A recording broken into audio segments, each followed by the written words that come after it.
Un dispositif antique, comparable à un ordinateur, est resté immergé et inerte durant des millénaires. Lorsqu'il fut exhumé au début du XXe siècle, on le prit à tort pour un insignifiant assemblage de bois et de métal. Ce n'est qu'après une analyse rigoureuse que la machine denticitaire ébranla notre vision des anciens Grecs, ainsi que celle de leur compréhension du ciel. Peut-on véritablement parler d'un ordinateur? Tout dépend de la définition que vous en donnez. L'on sait que le premier appareil mécanique de ce genre fut conçu en 1822, avec pour seule fonction d'assister dans des calculs élémentaires. Le mécanisme denticitaire, quant à lui, ne dispose ni d'écran ni de clavier. Il se compose de 3 fragments de bronze finement travaillés, des engrenages, semblables à ceux d'une horloge, et un anneau gradué rappelant un rapporteur. Aucun autre objet comparable ne remonte à une époque aussi reculée. Ce n'est qu'après l'invention des rayons X que les chercheurs purent commencer à percer les secrets de cet artefact. Ils découvrirent bientôt que le mécanisme denticitaire servait sans doute à observer la trajectoire des astres. Son fonctionnement reposait sur un réseau complexe de petits engrenages, dissimulés dans un coffret de bois. Non pas pour mesurer l'heure, mais pour anticiper les phénomènes célestes. Il offrait à son utilisateur une vision inédite de la position du Soleil, de la Lune et des planètes à un moment donné. L'actionnement d'un bouton suffisait à le mettre en marche, révélant la danse des corps célestes.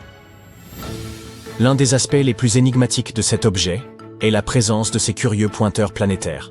Aujourd'hui, il est admis que les mouvements des planètes s'expliquent par leur orbite autour du Soleil. Or, certains soutiennent que les astronomes grecs de l'époque n'auraient pas atteint un tel degré de connaissance. Quelques penseurs de la Grèce antique avaient bien formulé l'hypothèse d'un Soleil occupant le centre de l'univers connu. Toutefois, cette idée resta marginale.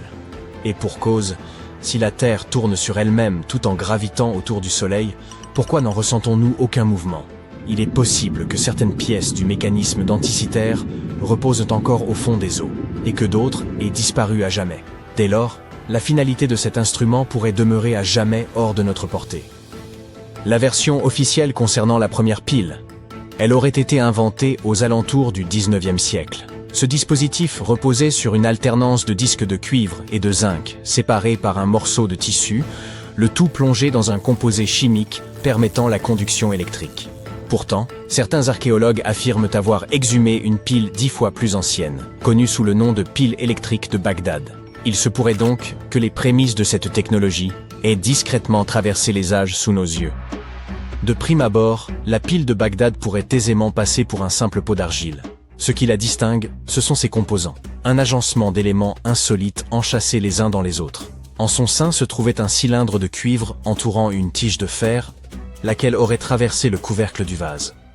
L'artiste archéologue à l'origine de cette découverte singulière n'a jamais rédigé de rapport détaillé sur le contexte, le lieu ou les circonstances exactes de sa trouvaille. Toutefois, la théorie la plus répandue voudrait que cet objet ait été mis au jour dans la région de l'actuel Bagdad, en Irak.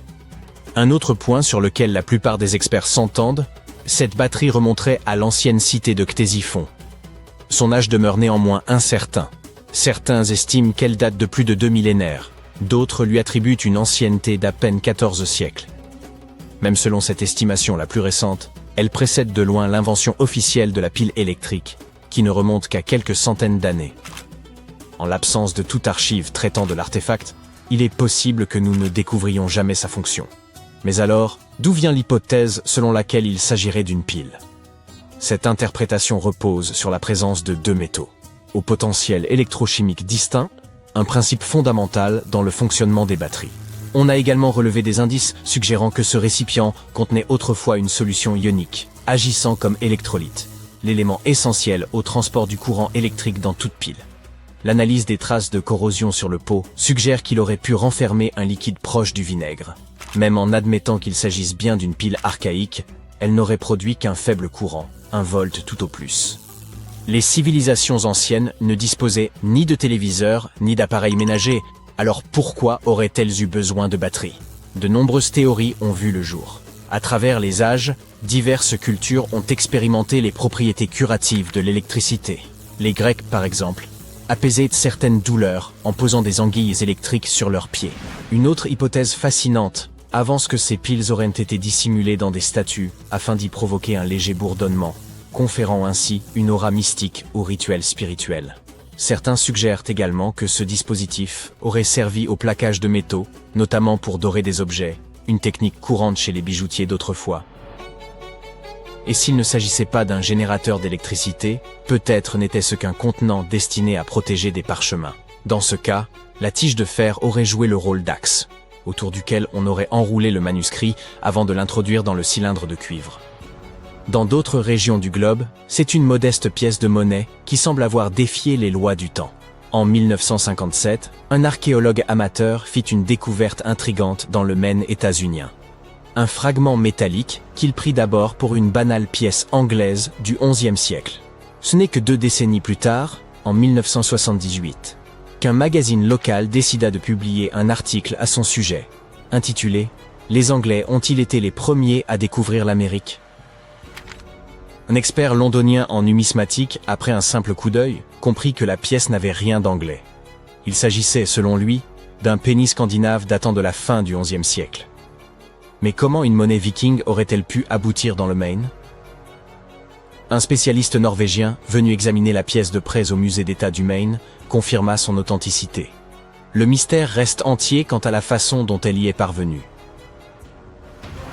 Certains pensent qu'elle aurait circulé de main en main au gré des routes commerciales, jusqu'à atteindre les rivages nord-américains. D'autres évoquent la possibilité d'un ancien peuplement viking encore inconnu. Mais quelques sceptiques soulignent des zones d'ombre. L'homme qui a trouvé la pièce entretenait des relations qui auraient pu lui permettre d'acquérir un penny norrois par des moyens détournés. Il faut aussi rappeler que, durant la même période, de nombreux canulars liés aux Vikings circulaient.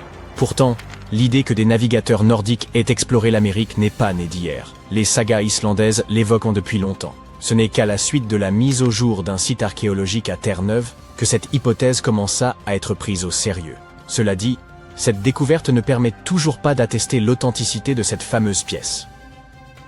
La ville texane de Rockwall est réputée pour sa scène musicale et son atmosphère conviviale, propice aux familles. Toutefois, elle tire son nom d'une étrange formation géologique encore nimbée de mystère. Sous le sol de cette ville s'étend un assemblage de roches dures, empilées de manière si régulière qu'elles évoquent une imposante muraille minérale. Depuis plus de 150 ans, cette structure énigmatique intrigue et alimente les spéculations. S'agit-il d'un vestige laissé par une civilisation ancienne, témoignage oublié de son savoir-faire? Ou bien est-ce qu'un phénomène naturel, patiemment façonné par les forces telluriques au fil des ères géologiques? Cette formation a été observée en plus d'une dizaine de lieux répartis autour de la ville, aussi bien en surface qu'en profondeur. Dans leur quête de réponse, les chercheurs ont soumis les pierres formant cette prétendue muraille à divers examens scientifiques. Dès 1901, un géologue avait proposé que l'ensemble n'était qu'une digue de grès née d'un processus naturel. Les recherches menées depuis ont abondé dans ce sens, et des spécialistes de l'Université du Texas à Dallas ont confirmé que ces roches se sont lentement formées sur des millions d'années, à partir de dépôts sédimentaires qui se sont consolidés avec le temps. En dépit de ce consensus, certains persistent à croire que la formation de Rockwall dissimule un autre secret. Depuis des décennies, circulent des récits évoquant des marches, des voûtes, voire de véritables couloirs, appuyés par d'anciens articles de presse et par le folklore local. On affirme y avoir distingué d'étranges gravures, tandis que d'autres prétendent avoir découvert, enchâssés dans la roche, de mystérieux fragments métalliques. L'explication la plus rationnelle voudrait que ces escaliers et ces arches ne soient même que le fruit de fractures naturelles de la roche, générant des formes analogues. Quant aux objets métalliques mentionnés, il s'agirait, selon les scientifiques, de simples concentrations de minéraux riches en fer. Nulle preuve tangible d'une intervention humaine. Que la formation de Rockwall soit l'œuvre de mains anciennes ou une merveille de la géologie, elle demeure un élément emblématique du patrimoine et de l'identité de cette ville. En février 1961, 3 passionnés de géologie aventureux exploraient dans les environs d'Olancha, en Californie, à la recherche de géodes. Parmi leurs découvertes, l'une d'elles semblait particulièrement intrigante, et ils décidèrent de l'étudier de plus près une fois rentrés chez eux. En coupant la matrice rocheuse, ils découvrirent à l'intérieur un objet inattendu. Au lieu des formations minérales habituelles, se trouvait un cylindre semblant fait de porcelaine. Ce cylindre abritait une structure métallique en son centre, entourée d'une gaine hexagonale composée de cuivre et d'une substance inconnue. Les découvreurs espéraient avoir mis la main sur une technologie ancienne. peut-être vieille de 500 000 ans. Ils pensaient que ce pourrait être la preuve de l'existence d'une civilisation avancée disparue, comme l'Atlantide, ou même de voyages temporels. Peut-être quelqu'un venu du futur avait-il accidentellement laissé cet objet derrière lui, ou peut-être des extraterrestres intelligents l'avaient-ils apporté lors de leur visite sur Terre. Si l'une de ces hypothèses s'avérait juste, cela signifierait une réécriture complète de l'histoire humaine telle que nous la connaissons. Mais tout le monde ne partageait pas cet enthousiasme. Les gens en quête de vérité et les cercles d'archéologie alternative se seront penchés sur le mystère de l'artefact de Kozo jusqu'à la fin des années 90, élaborant diverses théories et engageant de nombreux débats. Finalement, un groupe de sceptiques effectua des radiographies et prit des photos de l'objet qu'ils présentèrent à des collectionneurs de bougies d'allumage. Ils identifièrent l'artefact comme étant effectivement une bougie d'allumage, aux composants métalliques corrodés, datant des années 1920 et non une technologie ancienne. Près de 20 ans plus tard, l'un des découvreurs accepta de faire examiner l'objet à l'université de Washington. Les chercheurs établirent officiellement qu'il s'agissait d'une bougie d'allumage champion des années 1920. De plus, la matrice rocheuse contenant l'artefact n'était pas une géode, mais une concrétion, une formation naturelle pouvant se constituer en quelques décennies, mais certainement pas sur des millénaires. L'artefact de Kozo est un exemple typique d'objet manufacturé incongru, un concept existant en pseudo-archéologie. Il s'agit d'artefacts rattachés à des endroits ou des époques où ils ne devraient, logiquement, pas se trouver. Ceux-ci semblent trop avancés pour la période où ils sont découverts, suggérant parfois une présence humaine là où elle n'était pas censée exister. La pile électrique de Bagdad constitue un autre exemple frappant de ce type d'artefact. Découverte dans les années 30 par un archéologue allemand, elle se compose d'un pot en argile, d'un cylindre en cuivre et d'une tige de fer traversant le couvercle du pot. Le sommet, bien qu'endommagé, avait probablement été scellé avec de l'asphalte. Son découvreur remarqua qu'elle contenait deux métaux différents et potentiellement un électrolyte, les éléments clés d'une batterie. Bien qu'aucun texte ancien ne corrobore cette hypothèse, les tests scientifiques effectués en la remplissant d'une solution ionique, comme du vinaigre ou du vin, démontrèrent qu'elle pouvait effectivement conduire de l'électricité. Si cette batterie datait réellement de 2000 ans, elle aurait pu être utilisée dans des pratiques médicales anciennes ou même intégrée dans des statues pour créer l'impression d'une vibration, destinée à impressionner les visiteurs. Wilhelm König, son découvreur, pensait qu'elle servait à la galvanoplastie, un procédé de revêtement des métaux. Même si elle fonctionnait comme une batterie, la pile de Bagdad ne pouvait produire qu'une infime quantité d'énergie, soit environ 1 volt. Certains pensent donc qu'elle servait plutôt de conteneur pour des rouleaux sacrés. Dans les années 30, un couple fit une découverte étrange lors d'une promenade le long de Red Creek à London, au Texas. Il s'agissait d'un morceau de bois dépassant d'une formation rocheuse apparemment ancienne. Une décennie plus tard, leur fils, intrigué par ce mystère, décida de briser la roche et découvrit à l'intérieur un marteau à l'aspect étonnamment moderne. Cette découverte retint l'attention de Carl Baugh, un créationniste jeune terre, qui prétendait que la roche entourant le marteau datait de la période du Crétacé. Il y voyait une preuve contredisant la théorie de l'évolution. Toutefois, des investigations scientifiques démontrèrent que la roche n'était pas aussi ancienne qu'il n'y paraissait. Les processus géologiques successifs avaient simplement enrobé ce marteau moderne au fil du temps. Ainsi, il ne s'agissait pas d'une preuve de la coexistence pierre à feu avec les dinosaures, comme certains l'espéraient, mais simplement d'un mineur ayant laissé tomber son marteau il y a des siècles, et de la nature ayant fait son œuvre. Un archéologue chinois aurait découvert des grottes semblant avoir servi de sépulture à de petits êtres aux grandes têtes ovales. À côté de leurs dépouilles, des peintures rupestres représentaient des figures portant des casques ronds, ainsi que le soleil, la lune, la terre et les étoiles, connectés par des groupes de petits points. On découvrit également plus de 700 disques de pierre mystérieux gravés de sillons en spirale. Les choses prirent une tournure encore plus étrange lorsque ces disques furent envoyés à un professeur chinois, qui affirma que ces sillons étaient en réalité des caractères écrits. Selon son interprétation, les disques racontèrent l'histoire des Dropas, venus d'une autre planète et dont le vaisseau spatial s'était écrasé sur Terre il y a environ 12 000 ans. Ces visiteurs auraient tenté de vivre parmi les humains jusqu'à ce qu'ils soient traqués par les locaux. Cependant, aucune preuve concrète ne corrobore cette histoire. Elle fut publiée pour la première fois dans les années 60 à travers quelques articles, mais elle semblait douteuse. Aucune des personnes impliquées, l'archéologue, le professeur, ou même l'université pour laquelle ils étaient censés travailler, ne semblait avoir laissé de traces dans les archives. Et bien qu'il existe un peuple au Tibet portant le nom de Dropka, ils sont entièrement humains, et non des visiteurs extraterrestres. De plus, il n'y a aucune preuve tangible de l'existence des pierres de Dropa. Dans une région reculée de Chine, se trouvent des formations étranges en forme de tube, connues sous le nom de tuyaux de Begong. Un explorateur local les découvrit en 1996, émergeant du mont Begong et le long des rives du lac Tozon-U, à proximité. Certains pensaient qu'ils étaient l'œuvre d'anciens visiteurs extraterrestres. Lorsque des échantillons des tuyaux furent analysés, ils contenaient principalement des minéraux courants, mais un mystérieux 8% de matière inconnue.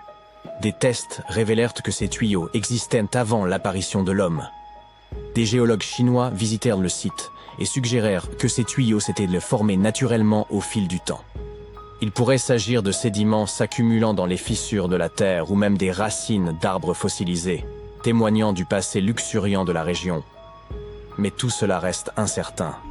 Au Mexique, il existe une mystérieuse tête en terre cuite et au nom difficile à prononcer, la tête de Tecaxi-Calixtlahuaca, découverte dans les années 30 lors de la fouille d'une sépulture. Cette tête ressemblait étrangement aux statues romaines de la période classique, rendant intrigante sa présence au Mexique. Et pour une raison quelconque, son découvreur la garda secrète pendant plusieurs décennies. La tête avait été trouvée dans une pyramide à 3 étages, à environ 60 km de Mexico, accompagnée d'objets d'or, de cuivre et de poterie. Certains avancent que si cette tête est réellement vieille de plusieurs siècles, cela pourrait indiquer que les Romains ou une autre civilisation auraient atteint la Mésoamérique bien avant Christophe Colomb. Il existe également des théories suggérant un naufrage après lequel quelques artefacts et survivants auraient atteint la côte. Certaines hypothèses avancent que la tête de cette figurine aurait été un petit souvenir rapporté par les Vikings. Cependant, il n'existe aucune preuve archéologique d'une rencontre entre les Vikings et les peuples mésoaméricains. Bien que quelques artefacts circulent, aucun n'a été identifié comme une preuve indéniable de contact précolombien. Ainsi, le mystère de l'origine de cette tête demeure irrésolu. En creusant une tranchée le long d'une rivière en Roumanie, des ouvriers découvrirent un objet en forme de cale, désormais célèbre sous le nom de cale en aluminium d'Ayoud ou coin d'Ayoud. À côté, se trouvaient des os de mastodontes, ces ancêtres des éléphants qui vivaient il y a 11 000 ans, suggérant que la cale pourrait être du même âge. Ce qui est intéressant, c'est que ce coin est fait d'aluminium, un métal qui n'a été découvert qu'au XIXe siècle. La production d'aluminium nécessite une chaleur intense. De plus, la cale est recouverte d'une épaisse couche d'oxyde, indiquant qu'elle est là depuis des centaines d'années. Certains pensent qu'elle aurait pu tomber d'un vaisseau spatial venu d'une autre planète. Certains scientifiques pensent qu'il s'agit d'une supercherie, tandis que d'autres supposent qu'il pourrait s'agir d'un objet fabriqué par l'homme pour un usage inconnu. Les anciens textes indiens évoquent des chars richement ornés, voire des palais entiers, connus sous le nom de Vimana, capables de s'élever dans les airs et de parcourir, en quelques secondes, des distances allant jusqu'à l'espace. Si certains considèrent ces Vimana comme relevant exclusivement de la mythologie indienne, d'autres estiment qu'ils pourraient s'inspirer d'une technologie véritable, perdue au fil des siècles. Selon les textes de l'ancien Veda indien, il existait des Vimana variés, comme le Vimana éléphant doté de plusieurs moteurs, ainsi que de nombreux modèles portant des noms d'animaux ou d'oiseaux. Certains étaient conçus pour des trajets locaux, d'autres pour voyager à l'étranger, et d'autres encore pour explorer la Lune ou d'autres planètes. Ils pouvaient atteindre des vitesses stupéfiantes. L'un des Vimana possédait la capacité exceptionnelle de se rendre invisible. Un autre, en forme de sphère, était propulsé par les vents de Mercure. Ce modèle aurait produit un rayon immense, comparable à celui du Soleil, et un bruit retentissant semblable au tonnerre. Tous les Vimana étaient réputés indestructibles et parfaitement adaptés au combat. Pour piloter un Vimana, il fallait maîtriser un ensemble de connaissances, comparables à celles requises pour un pilote d'avion moderne, et regroupées en 32 secrets. Ils incluaient la structure de l'engin, les techniques de décollage et de manœuvre en toute sécurité, ainsi que des savoir-faire spécifiques comme comment se rendre visible ou invisible, comment se dissimuler, comment être rapide, ou encore comment gérer les phénomènes de contraction et d'expansion. Pour échapper à ses adversaires, le pilote d'un Vimana devait se hisser jusqu'à la 8e couche atmosphérique au-dessus de la Terre et tirer parti de la puissance des rayons solaires obscurs. Si cette consigne peut paraître étrange, d'autres instructions, plus plausibles, conservent une certaine pertinence dans le contexte de l'aéronautique moderne. Certaines sections des textes dédiés aux Vimanas mettent en lumière des aspects tels que les itinéraires de vol, la formation des pilotes, la navigation, mais également les tenues appropriées pour ces derniers, ainsi que les aliments recommandés pour de longs trajets. Ces écrits recèlent également des informations techniques détaillées sur l'utilisation de métaux absorbant la chaleur, les types de métaux employés et leurs points de fusion. Les défenseurs de l'idée que les Vimanas étaient plus que de simples mythes estiment que les anciens Indiens n'auraient probablement pas consacré autant de précision à une vulgaire légende. Ainsi, ces palais volants pourraient avoir été réels et extraordinairement en avance sur leur temps, à l'image de nombreuses autres inventions indiennes. Au VIe siècle avant notre ère, un chirurgien indien du nom de Sushruta a rédigé ce qui est considéré comme le premier manuel de médecine et de chirurgie. Surnommé le père de la chirurgie pour ses contributions, Sushruta a catalogué des centaines de plantes médicinales et décrit des interventions chirurgicales complexes. Il a notamment consigné des instructions pour des reconstructions nasales, ainsi que des greffes de peau transférées d'une partie du corps à une autre. La technique originale de rhinoplastie, qui consistait à prélever un fragment de peau sur le front pour reconstruire un nez, demeure utilisée aujourd'hui. Toutefois, à l'époque, cette intervention répondait à des besoins très différents de ceux d'impressionner le public des réseaux sociaux. Ces chirurgies étaient destinées à aider des individus ayant perdu leur nez en raison d'un châtiment ou de blessures subies au combat. C'est à un prodige des mathématiques indiens de l'Antiquité, nommé Aryabhata, que nous devons l'invention du zéro. Bien qu'elle puisse paraître anodine, cette découverte a été cruciale, car sans elle, il n'existerait ni système binaire, ni ordinateur. Avant le 5e siècle de notre ère, les gens se contentaient d'un simple symbole pour indiquer l'absence de valeur. Grâce à cette invention, l'addition, la soustraction et bien d'autres opérations sont devenues infiniment plus simples. Vous pouvez observer le plus ancien zéro connu, gravé sur le mur d'un temple de Gwalior, en Inde. Dès 1500 avant notre ère, voire plus tôt, la civilisation de la vallée de l'Indus utilisait des règles en ivoire. Ces instruments, retrouvés lors de fouilles sur les sites de l'actuel Pakistan et du nord-ouest de l'Inde, étaient couramment employés en architecture avec une précision remarquable. Chaque règle comportait des unités mesurant un peu plus de 3 cm, minutieusement divisées en sous-unités précises, jusqu'à une tolérance de 2 millièmes de centimètre. L'invention suivante relève davantage du concept que de l'objet tangible. La standardisation consiste à fixer des règles communes en s'appuyant sur un ensemble de critères, qu'ils soient humains, matériels ou d'intérêts variés. L'une de ces applications les plus notables, à laquelle nous sommes aujourd'hui habitués, est celle des poids standardisés. Que l'on utilise des livres ou des kilogrammes, ces mesures universelles sont essentielles, n'est-ce pas? Pour cela, nous devons un grand merci aux marchands de la civilisation arapéenne, qui vivaient il y a près de 4000 ans. Ces derniers utilisaient des poids standardisés pour mesurer aussi bien des céréales que des produits de luxe. Leur système de mesure reposait sur des bases mathématiques décimales et binaires. Bien qu'ils n'aient pas disposé de technologies avancées, ils ont atteint une précision remarquable grâce à des calculs complexes et à l'utilisation ingénieuse de matériaux tels que le sable pour la construction.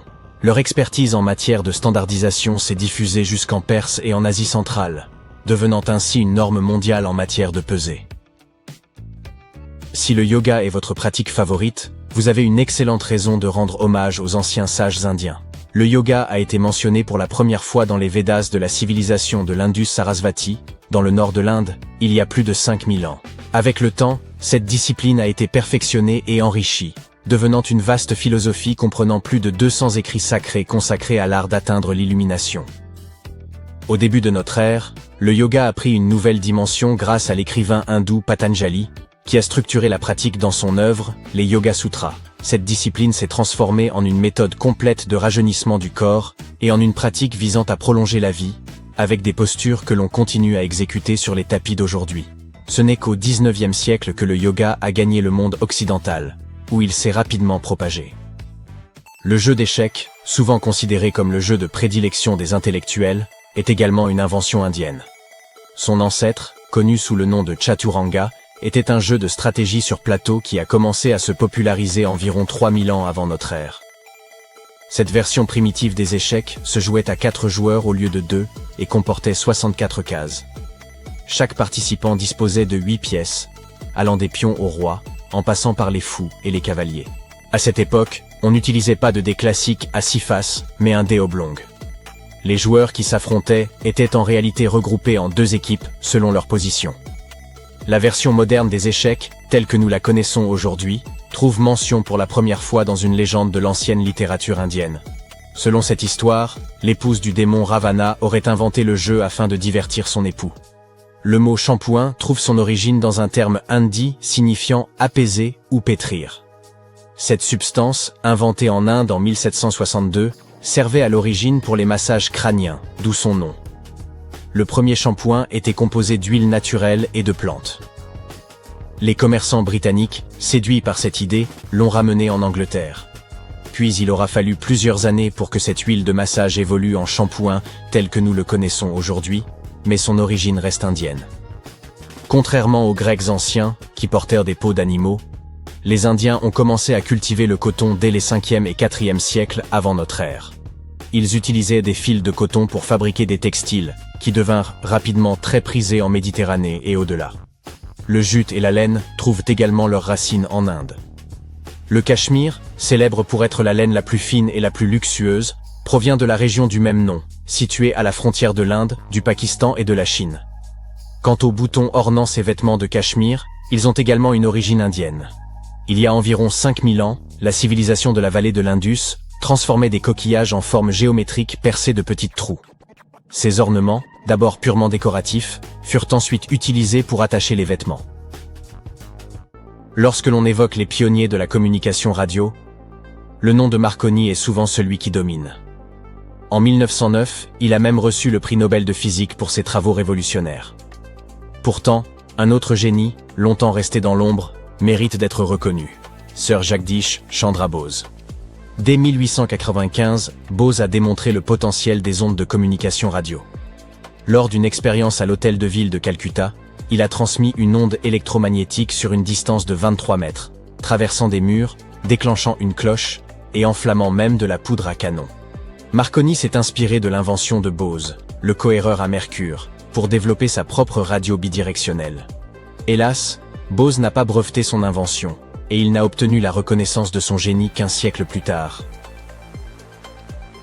En 1936, l'égyptologue britannique Walter Brian Emery mit au jour, en plein désert, un petit objet qui suscita d'intenses débats. Certains y virent la maquette sophistiquée de soucoupes volantes, voire un système de propulsion avancé, issu d'un vaisseau spatial appartenant à une civilisation venue d'ailleurs.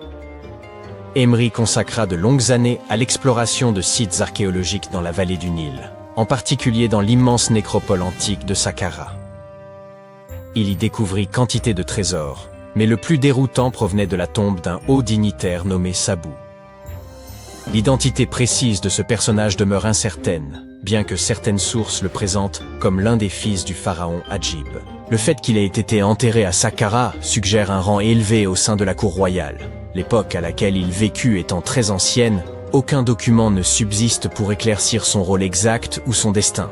Dans son tombeau, les chercheurs découvrirent 7 chambres funéraires, chacune renfermant les biens funéraires classiques, des os d'animaux, des outils en silex, de la céramique, des objets en ivoire et des bols en pierre. Mais s'y trouvait également un étrange artefact brisé qui devint connu sous le nom de disque de Sabou. Il prend la forme d'un bol peu profond, à fond arrondi, doté de 3 lobes courbes finement sculptés, espacés d'environ 120 degrés autour de sa circonférence. 3 trous les séparent, et un tube fin se trouve en son centre. Le disque est fait de siltite, ou schiste, une roche poreuse, friable et très difficile à travailler. Elle se désagrège aisément sous pression, ce qui rend d'autant plus énigmatique la manière dont les artisans de 3000 avant notre ère ont pu la façonner à l'aide d'outils rudimentaires en pierre et en cuivre. L'autre grande énigme consiste en la présence de cet objet dans la tombe de Sabou. Peut-être sa fonction réelle permettrait-elle de mieux en comprendre la signification. Lors de sa découverte, les archéologues y virent un simple vase, un brûleur d'encens ou un objet décoratif à vocation rituelle. Mais certains, en l'examinant sous un angle plus technique, envisagèrent qu'il puisse s'agir d'un élément intégré à un dispositif plus complexe. Un historien amateur a reproduit fidèlement l'objet à l'aide d'une imprimante 3D, et cette réplique a révélé que le disque de Sabu pourrait bien être un ancien impulseur, c'est-à-dire un composant essentiel d'une pompe centrifuge. Placé dans un boîtier et mis en rotation rapide autour de son petit axe central, il s'est montré capable de déplacer de l'eau. Sans boîtier, il générait un puissant vortex. Il apparut alors que la forme incurvée des lobes et la légère concavité du disque n'étaient pas fortuites. L'ensemble semble avoir été pensé pour déplacer efficacement l'eau, à l'image d'un mécanisme de pompage sophistiqué. Or, toute la civilisation égyptienne reposait sur la maîtrise de l'irrigation. Les dynasties ultérieures mirent au point un système d'irrigation par bassin permettant de contrôler les crues du Nil et d'en tirer un rendement agricole optimal. Il se pourrait donc que, dès la première dynastie, des ingénieurs aient exploré des techniques d'irrigation avancées, bien avant ce que les spécialistes n'avaient imaginé. Toutefois, certains restent sceptiques. Selon eux, le schiste serait trop fragile pour supporter les contraintes d'un tel usage. Ils émettent l'hypothèse que les artisans de la première dynastie auraient tenté de reproduire un objet plus ancien, en se contentant des matériaux et outils dont ils disposaient. Le disque pourrait alors être une réplique en pierre d'un artefact métallique, hérité d'une civilisation bien antérieure, et peut-être technologiquement plus avancée que l'Égypte antique elle-même. Un auteur suisse va même plus loin et suggère que le disque serait la copie d'un composant d'hyperpropulsion appartenant à un vaisseau extraterrestre, ou bien une maquette en pierre d'une soucoupe volante. Un chercheur français, quant à lui, avance que le disque de Sabu faisait partie d'un gigantesque dispositif industriel, destiné à produire du carbonate de sodium à l'intérieur des pyramides. D'autres encore estiment qu'il aurait pu s'agir d'un outil primitif de tressage de cordes, les lobes servant à torsader des brins de soie ou des fibres en ficelle lors de la rotation. Une autre théorie enfin évoque une lampe de très grande dimension. Un autre mystère historique est lié à une carte datant de 1513, que l'on considère comme la plus ancienne représentation détaillée connue des Amériques. Elle est l'œuvre d'un capitaine turc, Piri Reis, qui, sans jamais avoir traversé l'océan Atlantique, l'a composée à partir d'une vingtaine de cartes régionales. Parmi celles-ci, figurait une carte arabe de l'Inde, 4 cartes portugaises figurant l'Inde et la Chine, ainsi qu'une carte des Amériques attribuée à Christophe Colomb, fondée sur ses propres observations. Cette dernière carte ayant disparu depuis longtemps, le travail de Reis offre un précieux aperçu de ce que Colomb aurait pu noter lors de son 3e voyage vers le Nouveau Monde. Charles Hapgood, un historien, a avancé l'idée que la carte de Reis représentait l'Antarctique tel qu'il était à la préhistoire, en s'appuyant sur une ressemblance frappante avec le littoral réel du continent, avant qu'il ne soit recouvert de glace. Toutefois, cette hypothèse a été formellement invalidée par la suite. Une autre découverte qui a suscité l'étonnement dans le monde scientifique est celle des billes de Klerksdorp. Ces objets, trouvés dans des dépôts de pyrophilite en Afrique du Sud, ressemblent à de petites balles de criquet anciennes, ornées de stries en leur centre. Dans les années 80, une théorie a émergé selon laquelle une civilisation antédiluvienne, totalement inconnue mais d'un niveau technologique avancé, aurait été à l'origine de ces sphères. Un journaliste avait rapporté qu'elles semblaient tourner sur elles-mêmes dans une vitrine. Une émission de télévision avait même convié un médium, qui affirmait que ces objets étaient les vestiges d'un antique vaisseau spatial.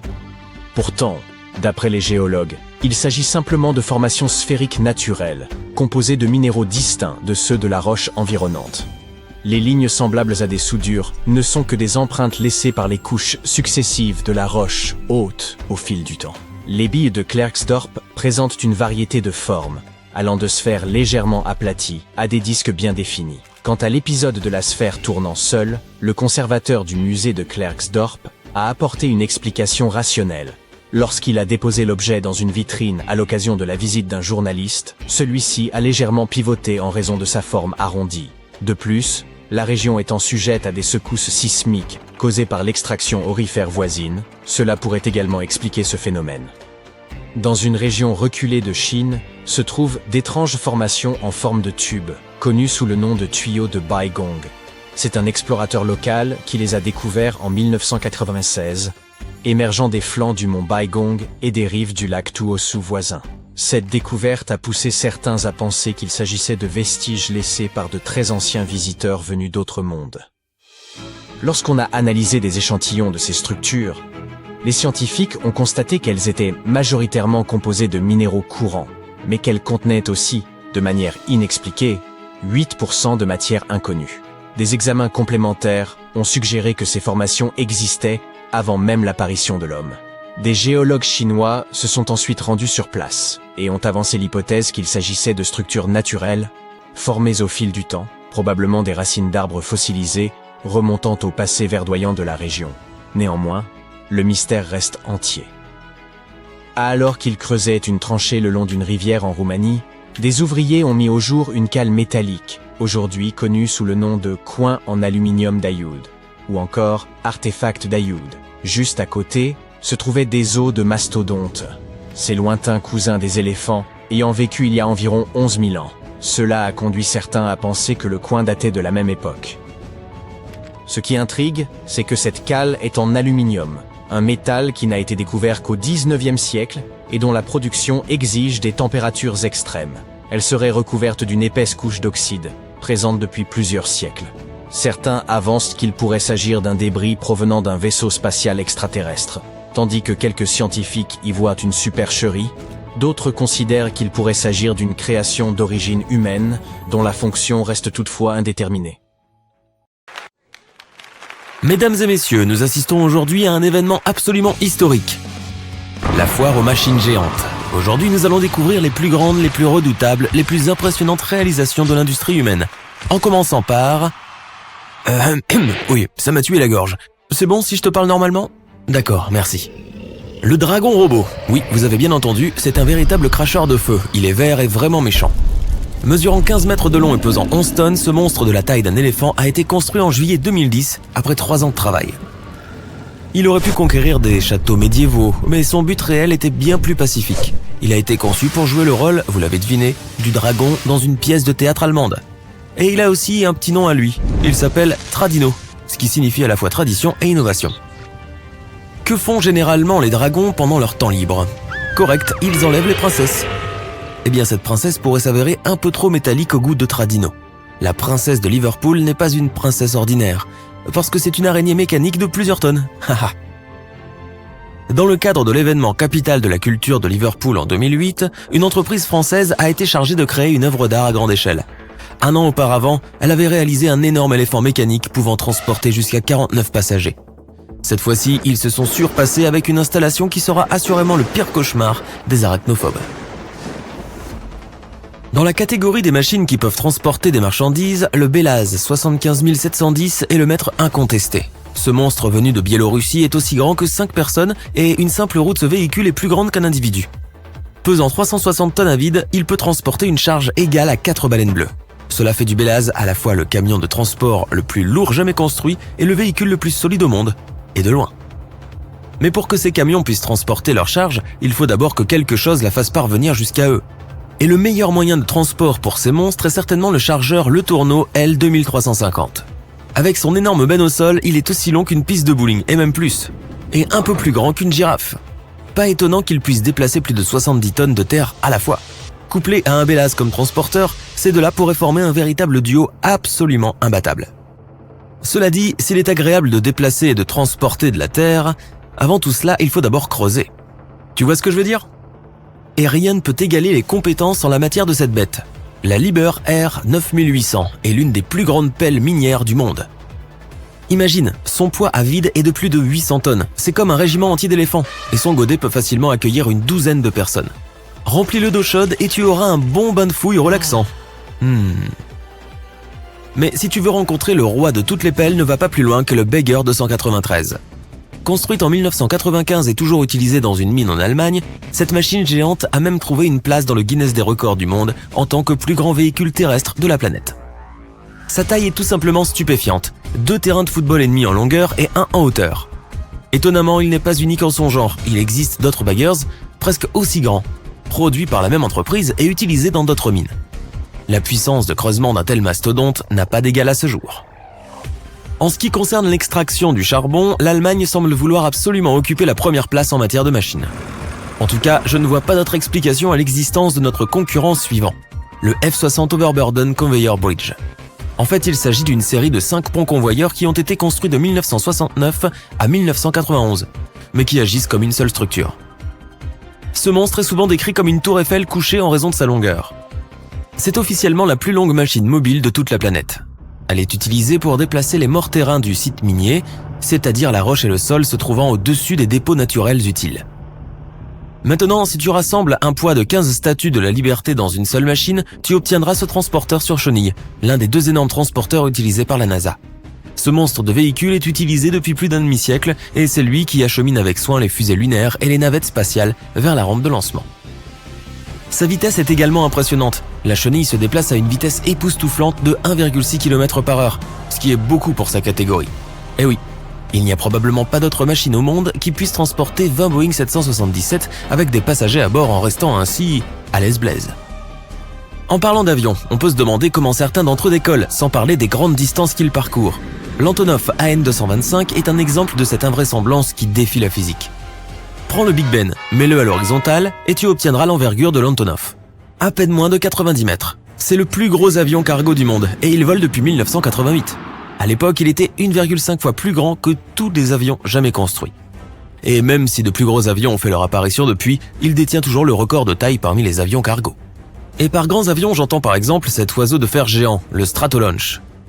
Son nom vient de sa fonction. Cet énorme avion, dont l'envergure des ailes est plus longue qu'un terrain de football, a été conçu pour transporter et lancer des engins spatiaux sur l'orbite basse de la Terre, directement depuis les airs. Ce projet est une idée de Paul Allen, le cofondateur de Microsoft, et pour la vie de tous les jours, il sert aussi comme avion normal. Même s'il est certes un peu spécial, il peut utiliser une piste classique pour décoller et atterrir, et il est même équipé des moteurs d'un Boeing 747. Nous continuons avec la pièce la plus inhabituelle de la liste actuelle, le Big Bike. Elle est aussi simple qu'elle en a l'air, cette moto est juste la plus grande jamais fabriquée. Elle n'est pas stationnaire non plus, pour être reconnue comme une vraie moto, elle a dû parcourir 100 mètres sous l'impulsion du pilote assis dessus, et ils ont réussi. En 2012, Fabio Reggiani a montré sa bête de vélo au public. Elle mesurait près de 5 mètres de haut, ce qui éclipsait tout autre vélo bien sûr. Notons que le guidon n'était probablement qu'une décoration, il n'aurait pas pu l'atteindre même s'il l'avait voulu. Tout risque d'ennui disparaît lorsque Bertha entre en scène. Elle est carrément énorme et c'est un tunnelier. Avec ses 5 étages, Bertha est presque 2 fois plus grande que la 2e plus grande machine de ce genre. Et c'est aussi la plus lourde, avec ses 7000 tonnes de métal pur et dur et de polymère. Bertha a été conçue pour percer un tunnel sous Seattle, dans l'état de Washington, qui allait devoir plus tard accueillir 4 voies de circulation. Nous passons des profondeurs de la Terre à la haute mer et nous retrouvons ici le plus grand navire jamais construit. Imagine les majestueuses tours Petronas à Kuala Lumpur, l'un des plus hauts bâtiments du monde. Mais si tu places le prélude FLNG à côté d'elle sur sa poupe, elles ressembleront à d'humbles maisons de campagne d'un étage. Il a fallu 5 ans à une entreprise sud-coréenne pour achever la construction de cette énorme structure de gaz naturel liquéfié. Elle peut accueillir un poids en charge de 800 000 tonnes, alors il est stupéfiant qu'elle puisse aussi flotter. Avant la construction du prélude, il y avait un autre monstre, un navire bien nommé le Géant des mers.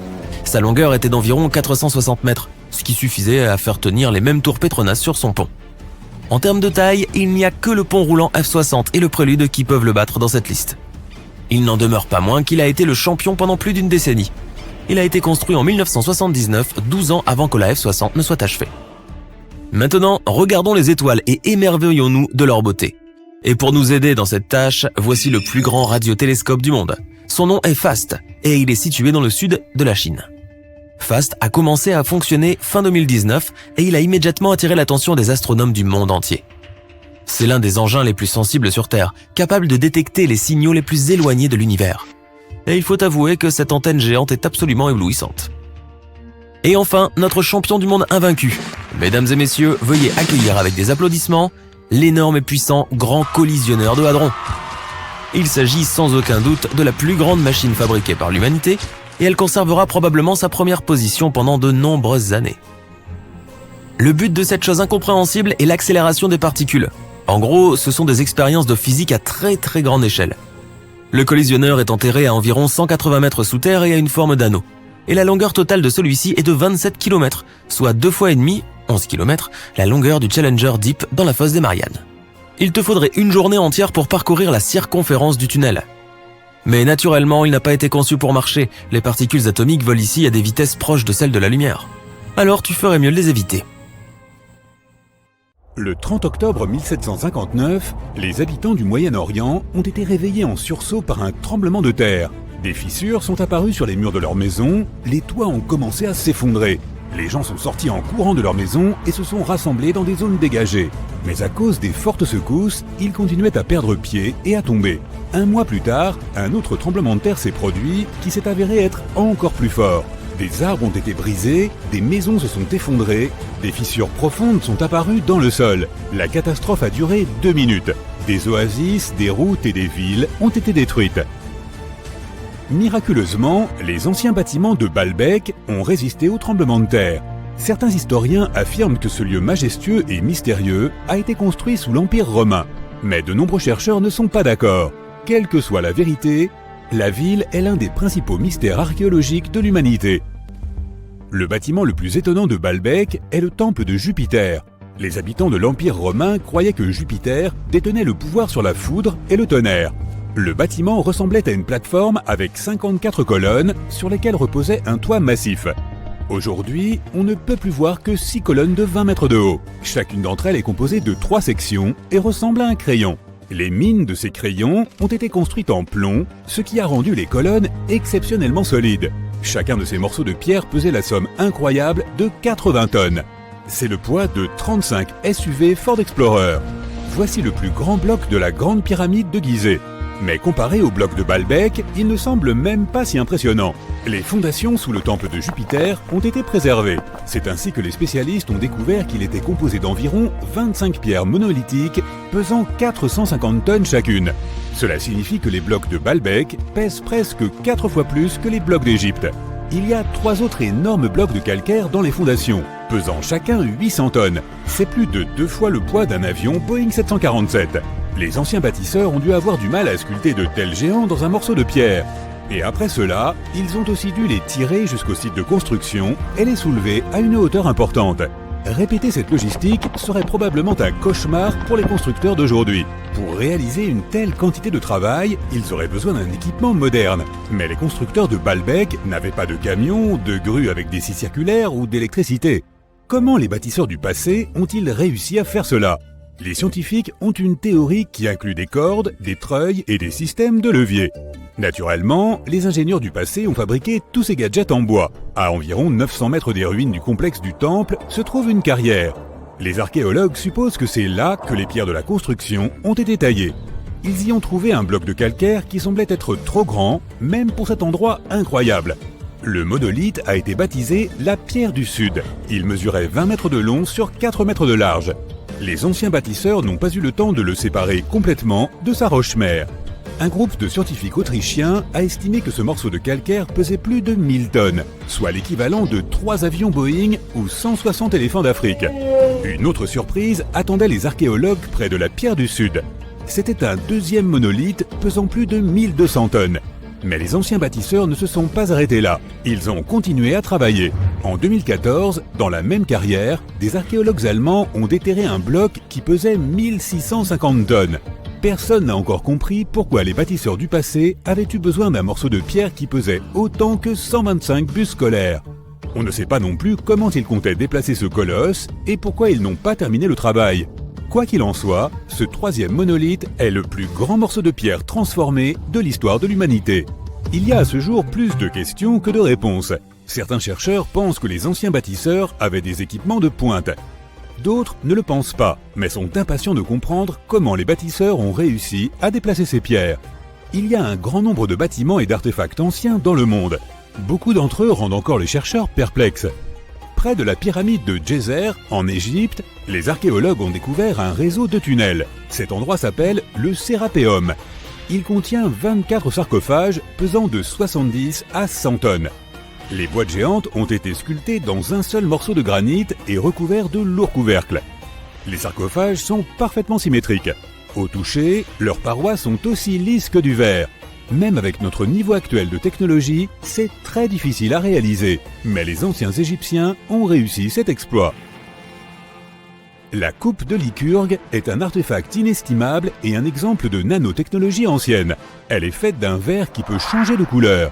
Si tu mets une source de lumière devant la coupe, elle devient verte. Si la lumière est derrière la coupe, elle devient rouge foncé. Dans ce cas, la figure du roi grec Lycurgue devient violet pâle. Les scientifiques n'ont compris comment ce changement de couleur fonctionnait qu'à la fin du XXe siècle. Grâce au microscope, ils ont détecté des nanoparticules d'argent, d'or et de cuivre. Elles avaient été ajoutées à la matrice de verre. Grâce à cela, tu peux observer un changement de couleur appelé dichroïsme. Fait intéressant, l'or et l'argent ont été broyés en fine poussière. C'est presque impossible à réaliser par accident. Très probablement, les anciens experts savaient parfaitement ce qu'ils faisaient. En Bolivie se trouve un curieux endroit appelé Pumapunku. On dirait que d'anciens géants y ont joué avec un énorme jeu de construction. Et après le jeu, ils ont oublié de remettre les pièces dans la boîte.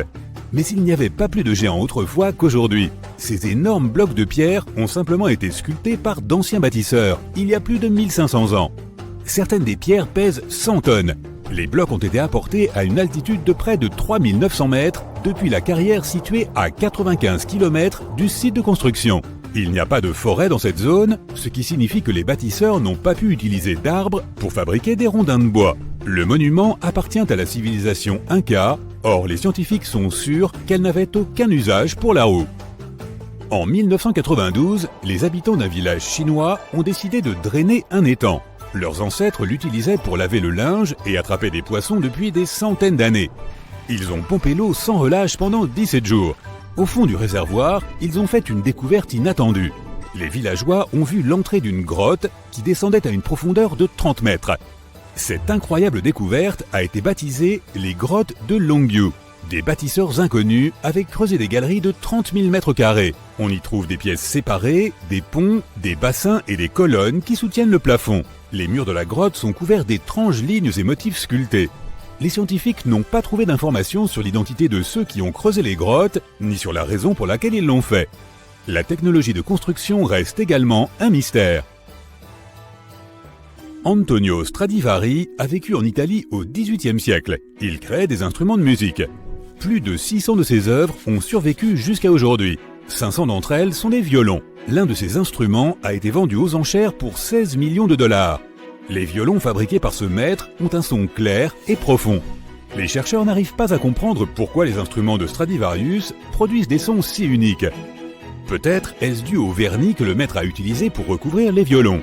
La réponse se trouve peut-être aussi dans le bois dont sont faits les instruments. À l'époque, l'Europe avait un climat froid.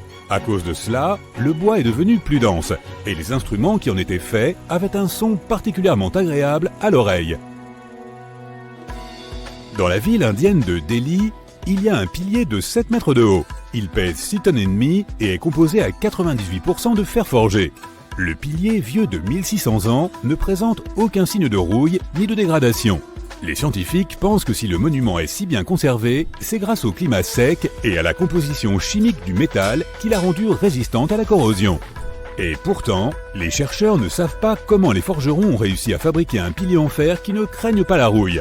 Cela semble être un exploit difficile, même pour les métallurgistes modernes. Le rocher Al-Nasla est divisé en deux parties par une fente parfaitement droite. Chaque bloc rocheux repose sur un petit piédestal. Certaines personnes pensent que c'est la preuve d'une ancienne technologie laser. Mais les géologues pensent que la fente est apparue en raison du déplacement du sol ou des vibrations naturelles qui se sont produites sous la roche. Ce processus a conduit à l'apparition de la fissure. Elle s'est agrandie pendant des milliers d'années et progressivement, le monument naturel a pris la forme que l'on peut observer aujourd'hui. La plupart des gens savent que les pyramides ont été construites pour servir de tombeau aux pharaons, afin de leur assurer un voyage sans encombre vers l'au-delà. La grande pyramide de Gizeh, par exemple, a été construite pour le pharaon Khéops. Mais ce que la plupart des gens ignorent, c'est que cette tradition de construction de pyramides a commencé ici même, avec la pyramide à degrés de Djéser, il y a environ 4700 ans. Cette structure massive a été construite pour le pharaon Djéser, un souverain de la 3e dynastie égyptienne.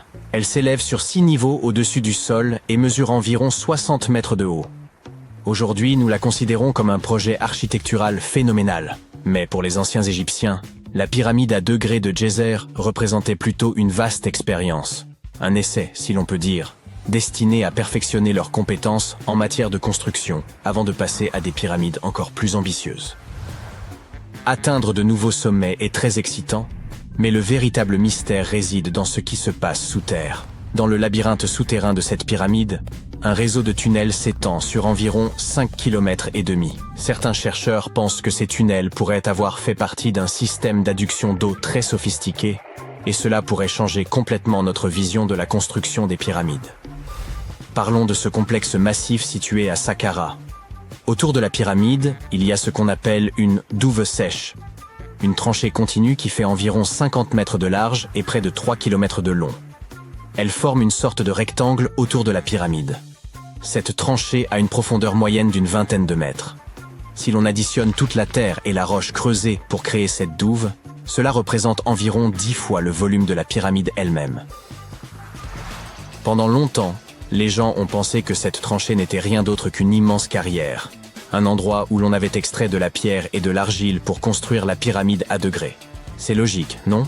Mais en y regardant de plus près, on s'est aperçu qu'il n'en était rien. La tranchée est trop étroite et trop profonde pour avoir été exploitée, et son tracé ne correspond à rien de ce que nous savons des méthodes d'extraction de l'Égypte ancienne. De plus, certaines sections de la tranchée sont recouvertes d'un plafond rocheux, ce qui aurait rendu son utilisation comme carrière pratiquement impossible. Une théorie suggère que la douve sèche avait une signification spirituelle. Il s'agissait peut-être d'un lieu sacré, où les âmes des nobles se réunissaient pour servir le roi défunt dans l'au-delà. Des niches dans les murs évoquent bien cette fonction spirituelle. Mais la plupart des chercheurs pensent qu'elle n'a été développée que bien plus tard, longtemps après la construction du complexe. Alors, à quoi la douve servait-elle vraiment? En 2020, un chercheur a émis une idée assez intrigante. Il est possible que cette tranchée ait été conçue pour recueillir et canaliser l'eau, en particulier après de fortes pluies. Cela semble logique si l'on considère son emplacement. La douve se trouve dans une zone qui aurait facilement pu être inondée par les eaux de ruissellement provenant des plaines voisines. Cela pourrait également expliquer pourquoi la tranchée n'a été utilisée pour de nouvelles tombes que bien plus tard, lorsque le climat est devenu plus sec et le site moins sujet aux inondations. Mais l'histoire devient encore plus fascinante, car cette tranchée semble faire partie d'un système hydraulique plus vaste et plus élaboré à l'intérieur du complexe de Djéser. C'est comme si elle comportait plusieurs compartiments, soigneusement taillés dans la roche et reliés par des tunnels. Ces compartiments faisaient probablement partie d'un système de traitement de l'eau. L'eau s'écoulait d'un compartiment à l'autre, se purifiant au fur et à mesure qu'elle progressait. C'est ici que les choses commencent à se rattacher à la pyramide elle-même.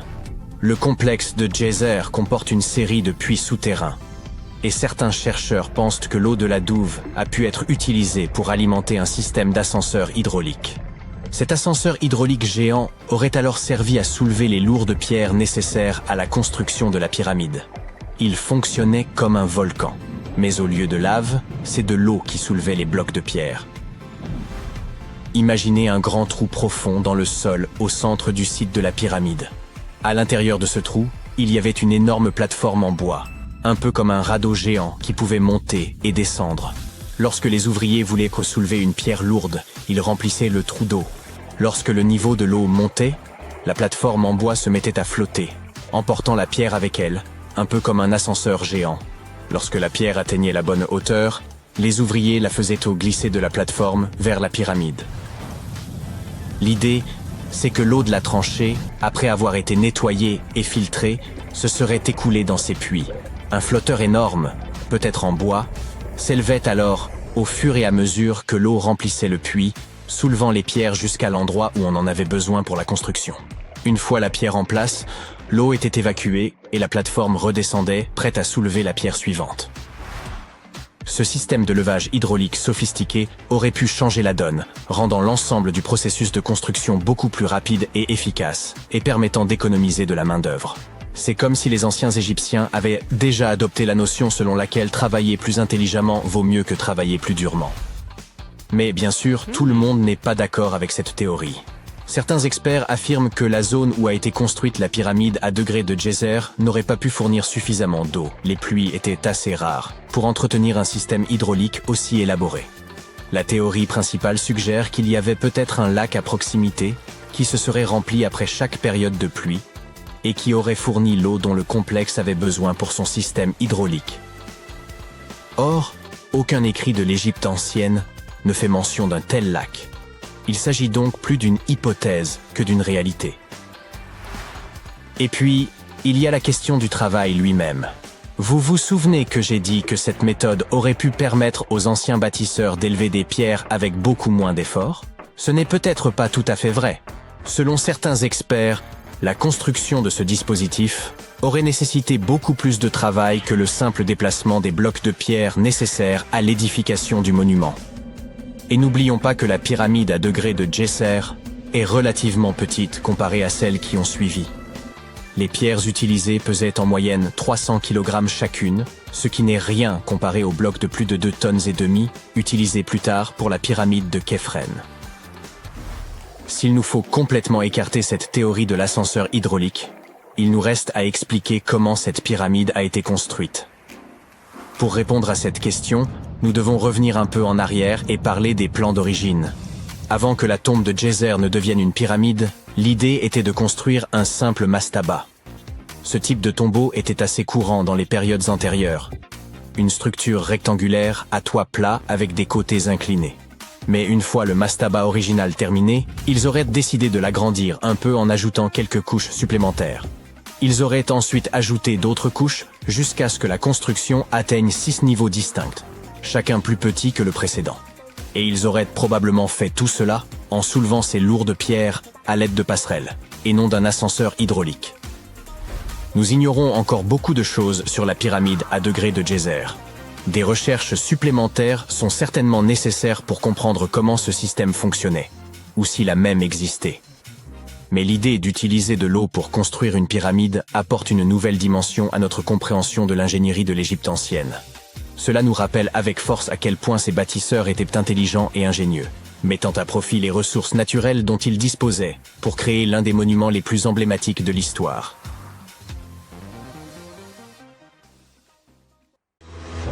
Et si je vous disais que les extraterrestres que nous imaginons tous comme de petits hommes verts pourraient en réalité ressembler à des terriens tout à fait normaux et se détendre en Europe?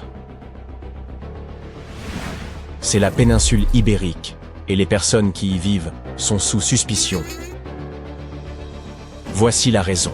D'une manière ou d'une autre, des parties des artefacts les plus importants de la civilisation ibérique, appelés trésors de Villena, sont fabriqués à partir de métal qui ne peut tout simplement pas être trouvé sur Terre, car c'est du métal provenant d'une météorite.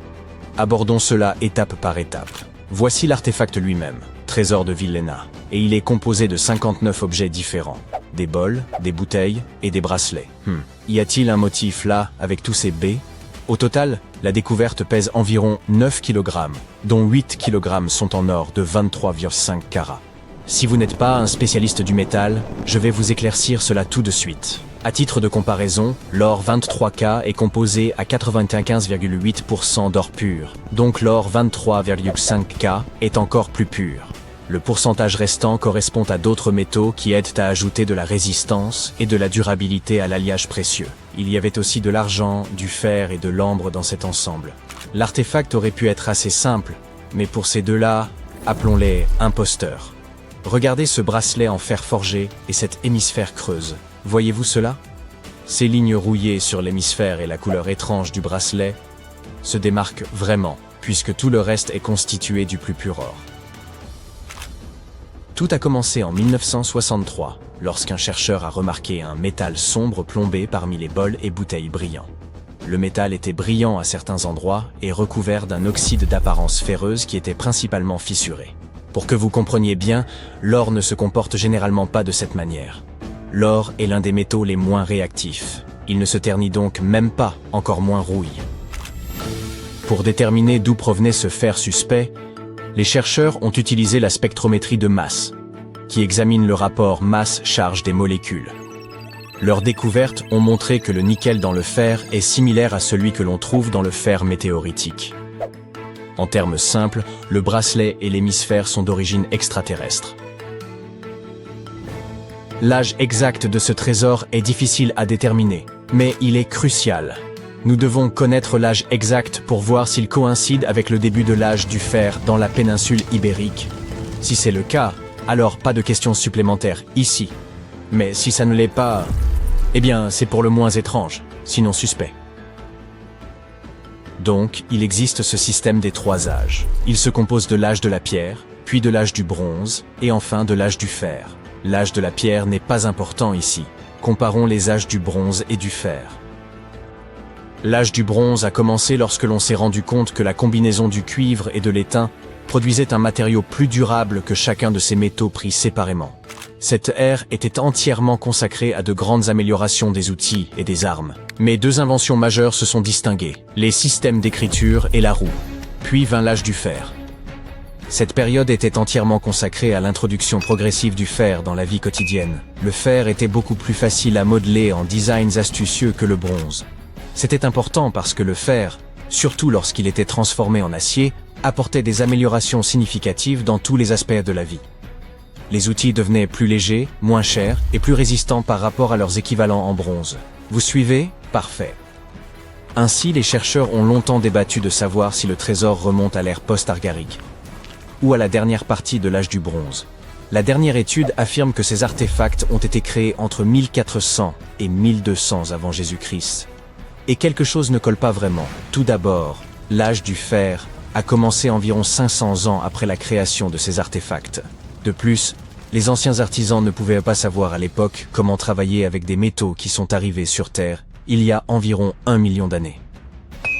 Et bien que les dates soient vraiment difficiles à expliquer, il existe une explication logique pour l'artisanat.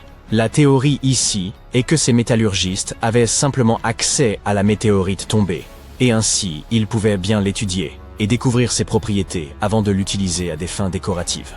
Ils auraient pu le découvrir par essai et erreur, et une fois qu'ils savaient exactement comment travailler avec ce métal extraterrestre, ils ont procédé à orner les artefacts avec lui.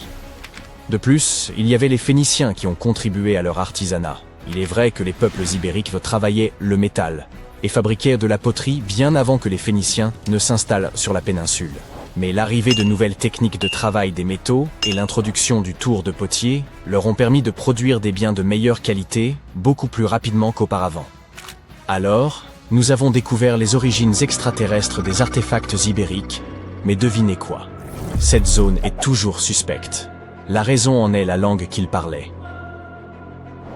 Vous voyez, pour la plupart des langues modernes utilisées aujourd'hui, il y aura toujours une proto-langue. Par exemple, pour l'italien, l'espagnol et le français, c'est le latin, d'où leur similitude.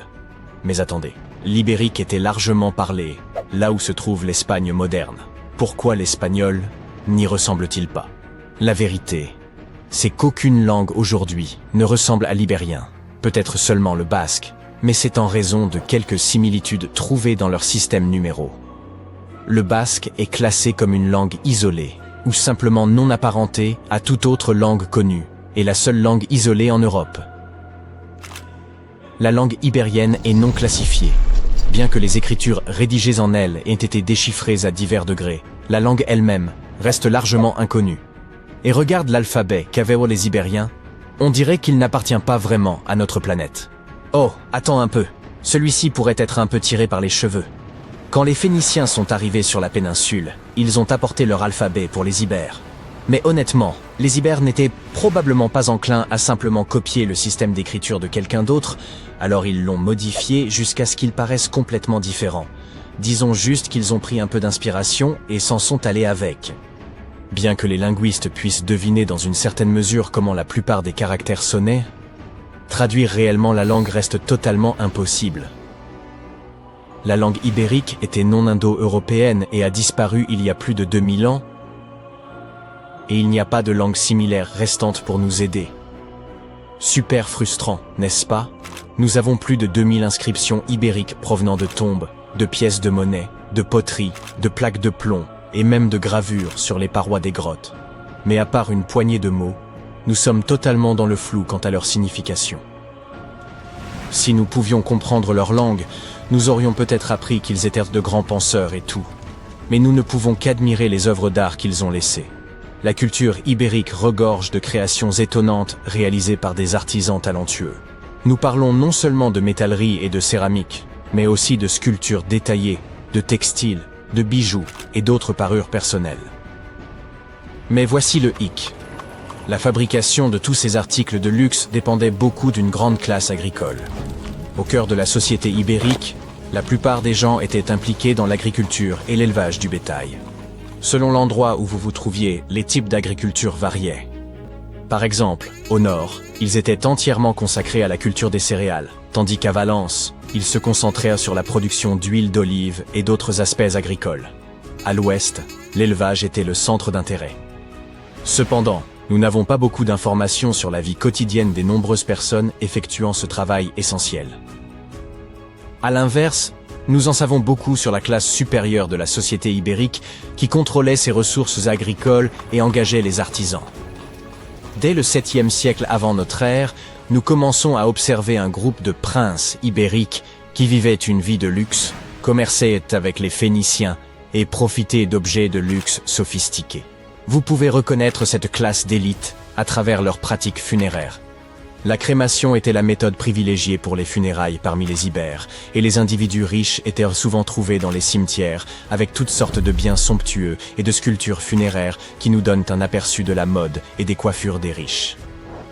Fait intéressant, à partir du 6e siècle avant notre ère, il y a eu une baisse notable du nombre de sépultures reconnaissables, ce qui suggère que ces coutumes funéraires élaborées sont devenues plus exclusives à une petite élite. Pendant ce temps, le destin de la majorité, agriculteurs, artisans, soldats et ouvriers qui constituaient une grande partie de la population, reste en partie un mystère. Il s'agissait autrefois d'une civilisation assez avancée, mais elle a disparu sans laisser de traces. Les chercheurs pensent que cela pourrait être dû à un énorme tremblement de terre, mais jusqu'à présent, nous n'en sommes pas sûrs. Bien le bonjour.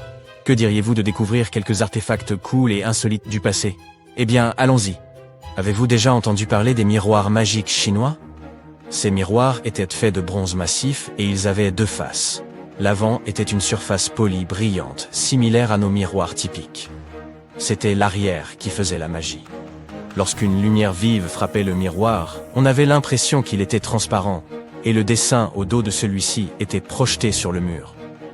L'arrière pouvait avoir différents motifs en fonction de ce que son créateur voulait représenter. Étant donné que le miroir était fait de bronze, personne ne s'attendait à ce que cette illusion d'optique se produise. Ces anciens artefacts remontent au 3e millénaire avant Jésus-Christ. Ils sont devenus populaires en Chine et ont été produits en grand nombre à l'époque. Finalement, leur renommée s'est estompée. Pendant des siècles, la magie de ces miroirs a déconcerté à la fois le public et les érudits. Au 11e siècle, le savant chinois Shen Kuo a décidé d'étudier ces miroirs. Par chance, il en avait 3. Il a été surpris par la capacité du métal à se comporter comme s'il était transparent. Il pensait que certaines techniques de trempe avaient créé des rides à la surface du miroir pour le rendre translucide. Pourtant, ces rides étaient imperceptibles à l'œil humain. Il s'avère qu'il avait raison. De nombreux chercheurs ont essayé de percer le secret des miroirs ouverts au fil des siècles, mais tous sont restés bredouilles. Finalement, en 1932, un certain William Bragg a découvert que Shen Kuo avait vu juste depuis le début au sujet de ces rides de surface imperceptibles. De temps à autre, les gens ouvrent plusieurs onglets dans leur navigateur et arrivent à un point où il n'y a plus de place pour en ouvrir un nouveau. Apparemment, cela se produisait aussi bien avant l'invention des ordinateurs et d'Internet. Voici le navigateur du XVIe siècle. Il s'agit d'une rousse à livres grandeur nature. C'est une sorte d'étagère de bibliothèque rotative, faite sur mesure. Gregory Haworth, un médiéviste et spécialiste des sciences textuelles, affirme que cet outil avait un système d'engrenages épicycloïdaux. Cela signifie que la roue à livres avait un principe de fonctionnement semblable à celui d'un système planétaire, à savoir que un engrenage tourne autour d'un autre. Les rayons du mécanisme conservent une inclinaison constante de 45 degrés qui retient les livres en toute sécurité pendant que la grande roue tourne. Auparavant, les gens utilisaient cet outil pour rédiger des encyclopédies et pour recopier des œuvres classiques. Dans ce genre de travail, une personne doit avoir de nombreux livres ouverts en même temps afin de pouvoir consulter facilement des informations provenant de différentes sources. L'ingénieur italien Agostino Ramelli aurait été l'inventeur de cette machine de la Renaissance. Et si je vous disais que des pêcheurs d'éponges en Grèce ont accidentellement retrouvé un ordinateur antique? Ils ont extrait cet artefact d'une épave près de l'île d'Anticythère en 1901. Les scientifiques l'ont baptisé le mécanisme d'Anticythère et le considèrent comme le plus ancien ordinateur mécanique jamais découvert. La machine ressemble à un morceau de bronze, mais elle présente une sorte de mécanisme composé de roues et d'engrenages. Les experts ont donc d'abord supposé qu'il s'agissait d'un outil d'astronomie. Toutefois, grâce à la radiographie, ils ont découvert que l'instrument était bien plus complexe qu'ils ne l'avaient d'abord pensé. L'artefact était destiné à calculer les positions astronomiques, à suivre le cycle de 4 ans des Olympiades, et bien d'autres choses. Il contenait une boîte avec des cadrans sur l'extérieur ainsi qu'un assemblage de roues dentées. On ignore toujours qui a bien pu construire un instrument doté d'un tel niveau de complexité il y a stocké et pourquoi cette technologie a été perdue. Après avoir constaté à quel point l'appareil était sophistiqué, les chercheurs ont bien dû accepter que leur perception de l'ingénierie grecque antique était erronée. Le professeur Michael Edmonds de l'université de Cardiff admet que, sur la base des connaissances liées à leur disposition, ce mécanisme ne devrait même pas exister. Edmonds affirme que la machine est unique en son genre et que ses calculs astronomiques sont précis. Pour lui, le mécanisme d'Anticythère serait plus précieux que la Joconde. En 1929, des chercheurs travaillant au musée du palais de Topkapi, en Turquie, ont découvert une carte. Elle est devenue célèbre comme étant la plus ancienne carte à représenter les Amériques. Le capitaine Piri Reis a lui-même tracé cette carte détaillée sur une peau de gazelle en 1513. Il a illustré l'Europe, l'Afrique du Nord, la côte du Brésil et plusieurs îles, comme les Açores et les îles Canaries. Le plus excitant est qu'il a créé cette carte seulement 21 ans après que Colomb ait posé le pied sur le Nouveau Monde. Enfin, il était nouveau pour lui. Piri Reis était un cartographe et un amiral accompli à la tête de la flotte ottomane. Cependant, lorsqu'il a tracé cette carte, il ne s'est pas seulement appuyé sur sa propre expertise en matière de navigation.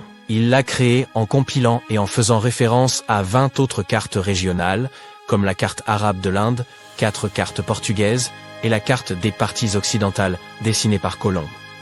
Oui, la partie qu'il a obtenue de Colomb a fait battre le cœur de nombreux historiens. Ce dernier l'avait tracée lors de son 3e voyage vers le Nouveau Monde et l'avait faite parvenir en Espagne en 1498. On suppose qu'elle a été perdue. Étonnamment, les historiens peuvent maintenant comprendre ce que Colomb avait relevé en regardant la carte de Piri Reis. Anecdote amusante. Il a également dessiné une autre carte du monde en 1528. Même si seul à peu près 1/6 de cette carte a subsisté, il est clair qu'elle décrit la partie nord-ouest de l'Atlantique, la région allant du Venezuela jusqu'à Terre-Neuve et la pointe sud du Groenland. La carte figurait également l'Antarctique des siècles avant sa découverte. Les historiens ont dû repenser la chronologie de l'histoire après avoir obtenu cette information sensationnelle, car Piri Reis avait décrit en détail la topographie de l'Antarctique sans ses glaces. Dans les années 1930, des ouvriers ont découvert des dizaines de sphères mégalithiques au Costa Rica. Localement, elles sont connues sous le nom de bola de piedra, littéralement les boules de pierre. Elles ont été fabriquées par une civilisation depuis longtemps oubliée. Ce qui est intéressant au sujet de ces sphères, c'est leur forme. Elles sont parfaitement rondes. Comment d'anciennes peuplades ont pu produire des formes aussi précises demeure un mystère. Les sphères sont de tailles différentes. Imaginez-en une petite, comme une balle de tennis. Puis placez-en une autre à côté, de 2 mètres de diamètre. Les sphères les plus grandes pesaient jusqu'à 16 tonnes. Les archéologues sont certains que ces boules sont d'origine humaine. Pourtant, leur fonction reste incertaine. Certains prétendent que ces sphères pourraient même représenter le système solaire, ou pourraient en avoir été inspirées par les différentes phases du Soleil et de la Lune. D'autres avancent que la disposition des pierres ferait référence aux maisons des différents chefs de cette culture. La plupart de ces sphères de pierre ont été sculptées à partir de granodiorite, une roche dure, similaire au granit. Les experts pensent que les anciens utilisaient des pierres plus petites, du même matériau comme outil pour façonner les sphères. Ils pensent également que les sculpteurs en ont probablement chauffé certaines parties avant de les refroidir rapidement. Cela aurait pu les aider à extraire les couches extérieures de ces roches. Notre objet suivant est ce qui semble être une ancienne pile électrique découverte en Irak en 1936. L'ensemble se compose d'un pot en céramique, d'un cylindre en cuivre et d'une tige de fer. En haut, la tige de fer est isolée du cuivre par de l'asphalte. Et à la fois la tige et le cylindre rentrent dans l'ouverture du pot. Le cylindre en cuivre n'est pas étanche. Donc, si le pot était rempli d'un liquide, celui-ci baignerait également la tige de fer. Les archéologues se sont davantage concentrés sur la tige de fer oxydée, car le récipient aurait juste eu besoin d'être rempli d'une substance acide ou alcaline pour produire une charge électrique. Après avoir examiné cet étrange artefact, un archéologue autrichien du nom de Wilhelm König a émis l'hypothèse que l'instrument utilisait des réactions chimiques pour générer de l'électricité. C'est pourquoi on a comparé l'instrument à une batterie. Une ancienne civilisation aurait pu s'en servir pour une sorte d'électrothérapie. Cependant, aucun objet électrolytique de cette période n'était encore connu. Ainsi, l'hypothèse de König a été rejetée par de nombreux archéologues, mais personne n'a non plus été en mesure de la réfuter totalement. L'origine et la fonction de ce récipient restent vagues à ce jour. Vous voulez voir le plus ancien atelier d'art du monde? En 2011, des archéologues ont retrouvé des coquilles vieilles de 100 000 ans dans une grotte sud-africaine. Ces coquillages étaient utilisés pour fabriquer de la teinture. Un revêtement de poudre rouge vif à l'intérieur d'une paire de ces coquilles en est la preuve. Les archéologues affirment qu'ils ont découvert un kit complet utilisé pour produire un mélange pigmenté. Dans une autre partie de la grotte, plusieurs peintures étaient exposées avec de petites étiquettes de prix dessus, destinées à la vente. Non, je plaisante, bien que celle-ci rendrait vraiment bien au-dessus de mon canapé. En décembre 2012, une multitude de personnes s'alarmait à l'idée que le monde puisse s'achever dans une catastrophe. Cette peur était alimentée par le célèbre calendrier Maya. Ce système ancien de mesure du temps avait donné lieu à d'innombrables spéculations, mais l'un de ses mystères les plus intrigants restait sans doute le cycle de 819 jours présent dans certaines versions. Personne ne parvenait à en expliquer la présence ou le fonctionnement, jusqu'à ce qu'un groupe de chercheurs de Cambridge ait récemment révélé une hypothèse éclairante. Tout d'abord, comment le calendrier Maya fonctionne-t-il? La méthode employée par cette civilisation pour décompter les jours repose sur ce que nous appelons aujourd'hui le tour du calendrier. Imaginez 3 mécanismes d'engrenage imbriqués, formant des cycles interdépendants. Le premier correspond à une année solaire de 365 jours, désignée par le terme Hab. Le second cycle se compose de 20 noms, tandis que le troisième est formé par une série de 13 chiffres, aboutissant à un calendrier sacré de 260 jours, appelé Tzolk'in. De manière comparable à notre façon de désigner une date comme le 25 décembre 2025, les Mayas nommaient leurs jours en fonction de l'alignement des 3 cycles. Par exemple, un jour pouvait être identifié comme 3 maniques et 14 pop. Il faut un cycle complet de 52 ans pour que ces 3 systèmes se synchronisent à nouveau. Après quoi, les jours recommencent à se répéter. C'est ici que les choses se complexifient davantage. Certains monuments mayas comportent des inscriptions énigmatiques mentionnant un autre cycle, le fameux compte de 819 jours. On en dénombre environ une vingtaine d'exemples, principalement découverts à des endroits tels que Palenque et Yaxchilan, au Mexique. Ces inscriptions, loin d'être anodines, suggèrent que ce calendrier renferme un secret d'importance. Les premières études ont révélé que le cycle de 819 jours était associé à 4 couleurs et aux points cardinaux qui leur correspondaient. Le noir pour l'ouest, le rouge pour l'est, le blanc pour le nord et le jaune pour le sud. Les chercheurs ont également établi que cette période de temps pouvait être subdivisée en 3 cycles distincts. Un de 9 jours, un de 7 jours et un de 13 jours. En les multipliant, on obtient 819 jours. Intriguant, certes, mais pourquoi une telle structure? Ce système de couleurs associé aux 3 cycles semblait n'être qu'une interprétation superficielle, et les spécialistes étaient persuadés que son véritable sens nous échappait encore. Une autre observation notable des chercheurs concernait la manière dont ce curieux décompte des jours était souvent représenté. Un glyphe en forme de hydraque, accompagné d'un nombre, était utilisé, mais dans certains cas, un glyphe symbolisant Kawil y était ajouté. Cette puissante divinité maya, fréquemment associée à la création et à la foudre, était traditionnellement représentée avec une torche émergeant de son front, symbolisant l'étincelle vitale. Dans les années 90, une étude a avancé une hypothèse intrigante. Lorsque l'iconographie de Kawil montrait des émanations de fumée et de feu depuis son front, elle pourrait représenter les planètes Jupiter ou Saturne, voire les deux simultanément. Cela suggérait que le compte de 819 jours pouvait être d'une certaine façon relié à ces astres. Les recherches se sont alors orientées vers la compréhension de cette connexion potentielle. La première hypothèse formulée était que ce calendrier avait pu servir aux Mayas pour suivre les mouvements de Jupiter et Saturne. Les chercheurs ont ensuite relevé une particularité fascinante. Ces cycles semblaient correspondre aux périodes synodiques de ces planètes. Par période synodique, on entend la durée nécessaire à un corps céleste, tel qu'une planète, pour retrouver une position similaire, ou presque, vue depuis la Terre. Cependant, malgré l'intérêt de cette théorie, certains aspects restaient incohérents. Chaque planète suit une trajectoire bien spécifique, et tenter d'intégrer plusieurs d'entre elles dans une période de 819 jours posait problème. En clair, ce système calendérique en 4 parties, assorti de son code de couleurs, s'avérait trop limité pour coïncider parfaitement avec les périodes synodiques des planètes visibles. Il semble donc que nous soyons revenus à la case départ. Ce mystère a déconcerté les spécialistes pendant des décennies, jusqu'à ce qu'en 2023, une nouvelle approche vienne tout remettre en question.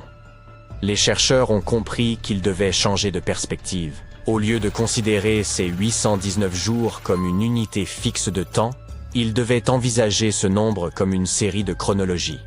Ainsi, cette période ne serait qu'un fragment d'un calendrier infiniment plus vaste. Comme évoqué précédemment, ce cycle semblait être conçu pour suivre la période où une planète devenait visible depuis la Terre.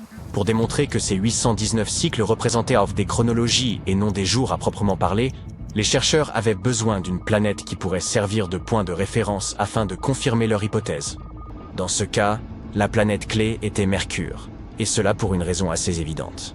La période synodique de Mercure est de 117 jours, ce qui s'intègre parfaitement dans le calcul du calendrier. Si l'on divise 819 par 117, on obtient 7, un nombre entier. Mercure est ainsi la seule planète visible dont le cycle synodique corresponde parfaitement à cette période en chiffres ronds. Une fois ce point de départ solide établi, il restait à élargir le calendrier. En étendant sa durée à 20 périodes de 819 jours, un schéma cohérent a commencé à apparaître. Et, comme par magie, tous les cycles synodiques des planètes venaient s'intégrer parfaitement dans ce système. Par exemple, la période synodique de Saturne, qui est de 378 jours, s'aligne parfaitement après 6 cycles de 819 jours. Vénus, quant à elle, s'aligne tous les 5 cycles, Jupiter tous les 19 cycles, et Mars, nécessitant la plus longue période, s'ajuste tous les 20 cycles. En résumé, il faut environ 45 ans pour que Mars s'aligne avec les périodes synodiques de toutes les planètes visibles.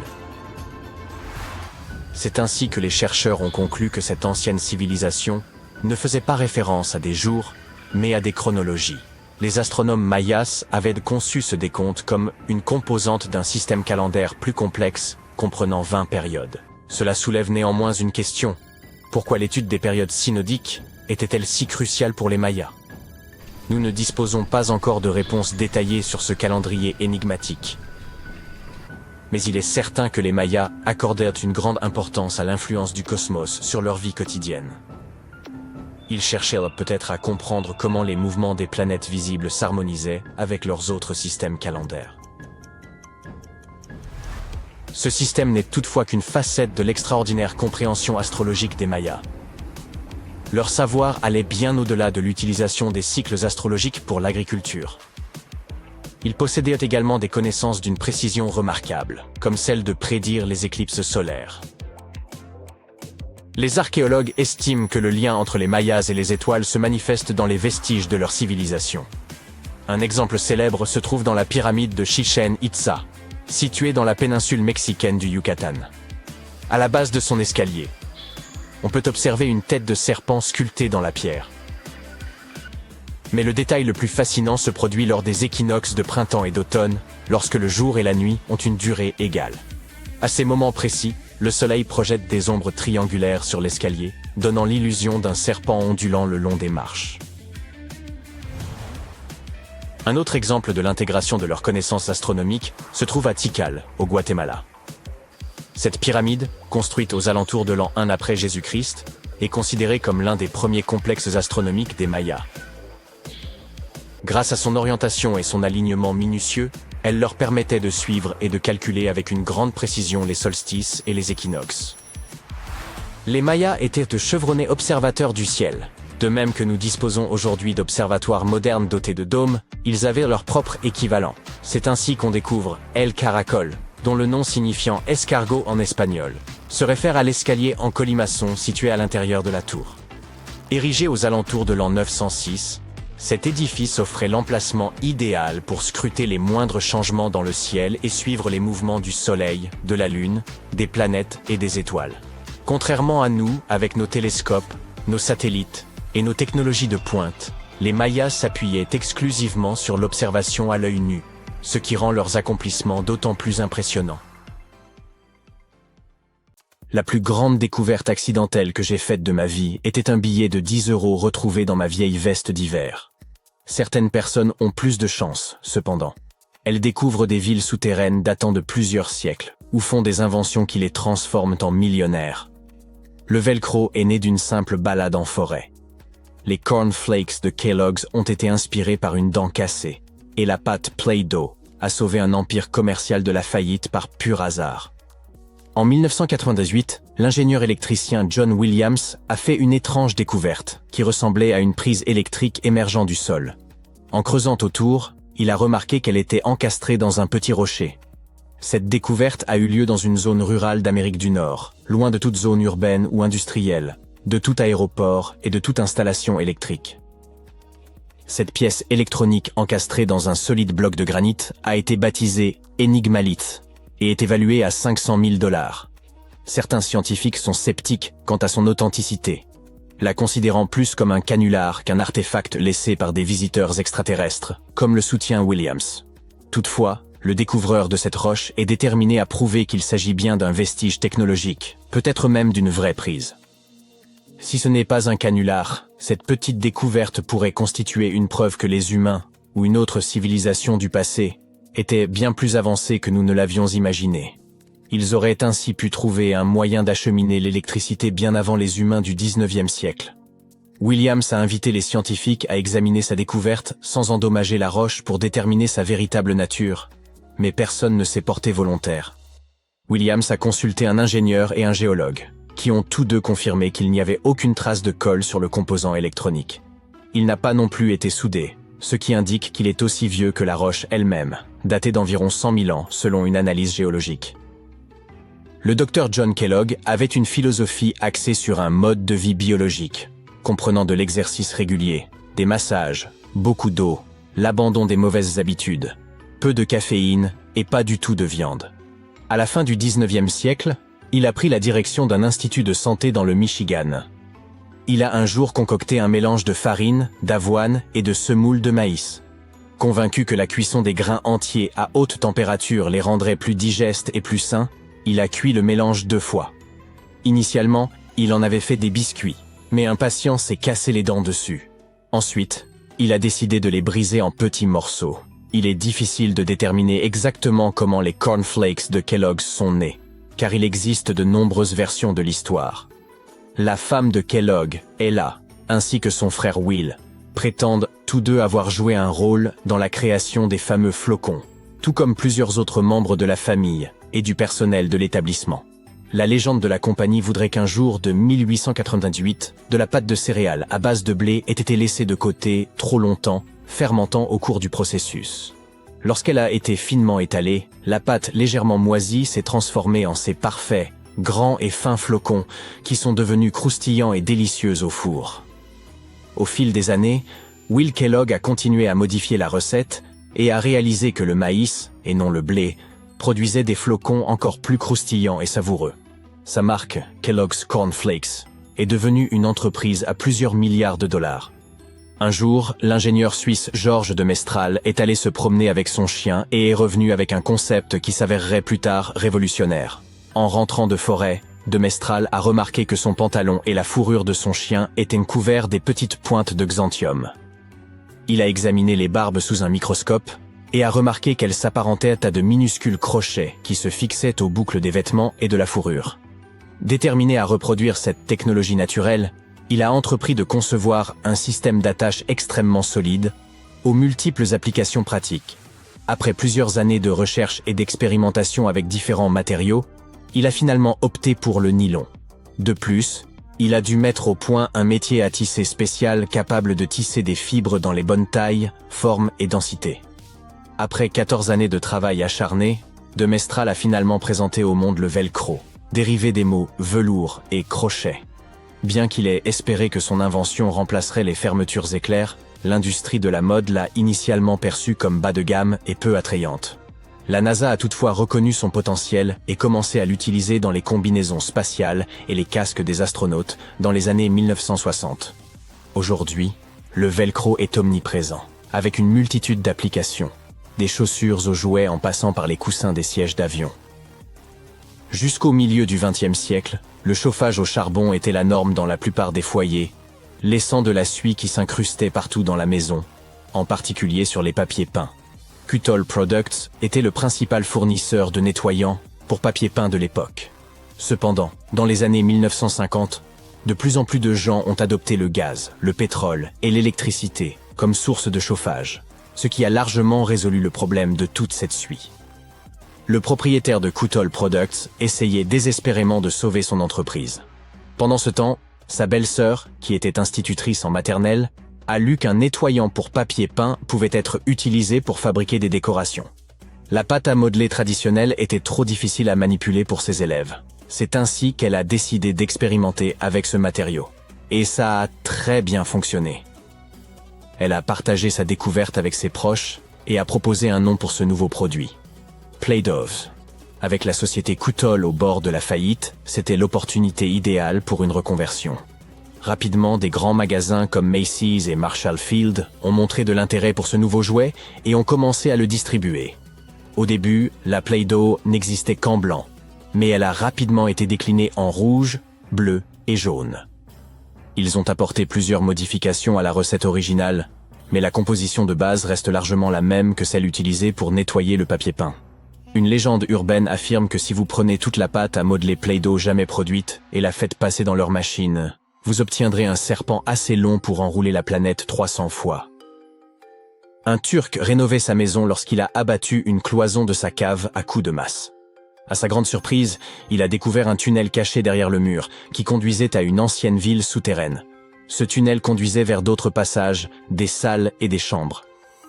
Cela s'est avéré être un complexe souterrain entier de 18 étages, dépourvu d'habitants et depuis longtemps abandonné. C'était la cité de Derinkuyu, conçue il y a des milliers d'années pour accueillir jusqu'à 20 000 personnes. Quiconque l'a construite a fait preuve d'une grande maîtrise, car creuser des tunnels dans cette roche tendre présente des risques d'effondrement considérables. Aucun des étages de Derinkuyu ne s'est jamais effondré. La ville était équipée d'un système de ventilation sophistiqué, comprenant plus de 15 000 puits d'aération. Les niveaux supérieurs bénéficièrent de la meilleure ventilation et étaient réservés aux chambres et aux espaces de vie. Les niveaux inférieurs servaient principalement au stockage, mais comportaient également des oubliettes. Entre les deux se trouvèrent des espaces dédiés au bétail, une école, un couvent et de petites églises. John Martin, un professeur de sylviculture, se promenait une nuit dans une forêt du Wisconsin. Il utilisait une lampe torche à UV pour repérer les lichens, les champignons, les plantes et les grenouilles qui brillent sous cette lumière. Soudain, il a entendu un écureuil volant couiner près d'une mangeoire à oiseaux. Il a braqué sa lampe torche sur l'animal. Il s'est passé...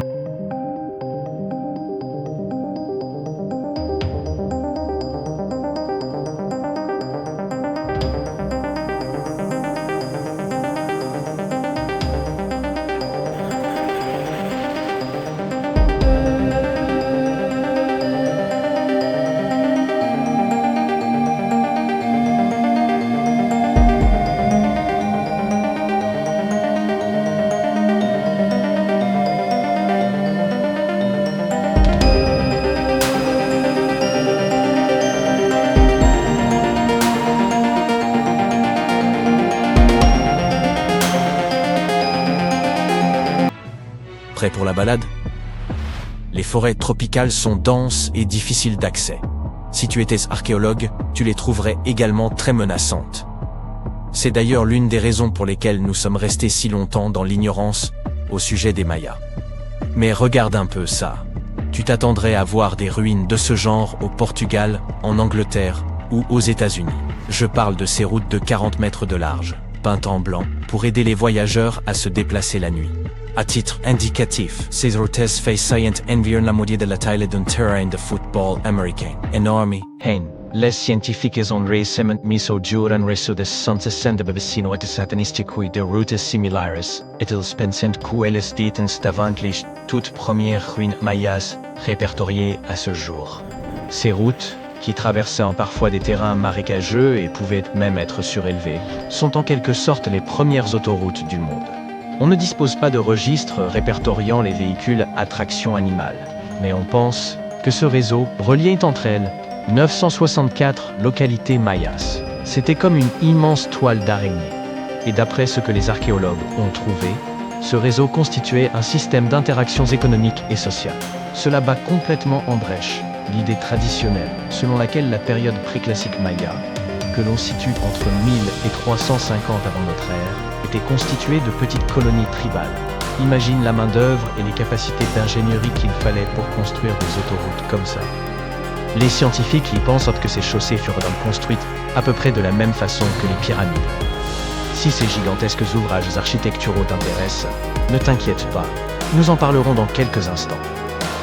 Les scientifiques pensent que ces routes furent bâties avec un mélange de boue et de pierres de carrière, et avec plusieurs couches de calcaire aussi, bien sûr. Les chercheurs n'ont pu découvrir tout cela que grâce à une toute nouvelle technologie d'imagerie. Tu sais qu'on a utilisé la technologie du sonar pour cartographier le fond de l'océan? Eh bien, cette technologie est très similaire. Mais au lieu d'utiliser des sons, elle utilise des lasers. Ce système permet aux chercheurs de voir à travers l'épaisse voûte forestière, un peu comme un vision à rayons X. Cela a incontestablement changé la donne. On a commencé à exhumer les cités mayas au milieu du XXe siècle. Depuis, des ruines de villes telles que Tikal, Palenque et Oxmal ont été redécouvertes. Mais revenons quelques instants en arrière pour situer le contexte. Les Mayas étaient l'une des plus grandes civilisations précolombiennes d'Amérique.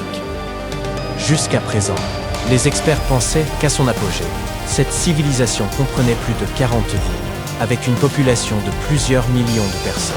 Ça fait beaucoup de monde. Son territoire s'étendait sur la péninsule du Yucatan, au Guatemala et au Belize.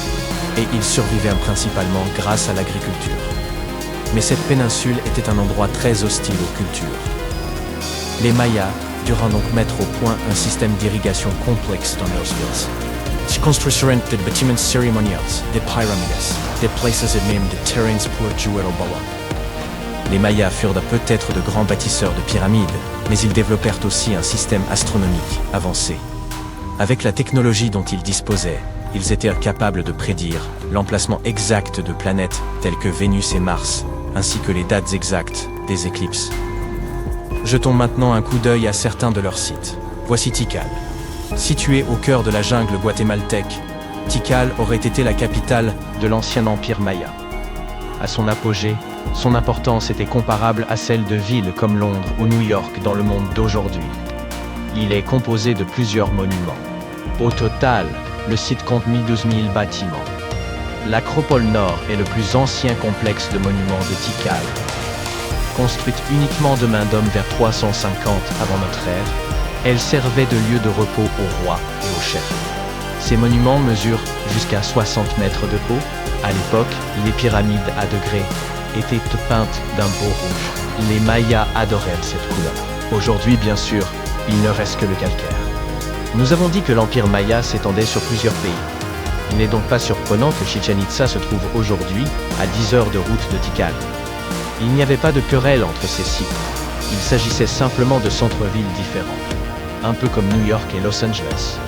On y trouve l'une des pyramides les mieux préservées de la planète. Située dans l'état mexicain du Yucatan, Cette cité maya a plus de 1500 ans.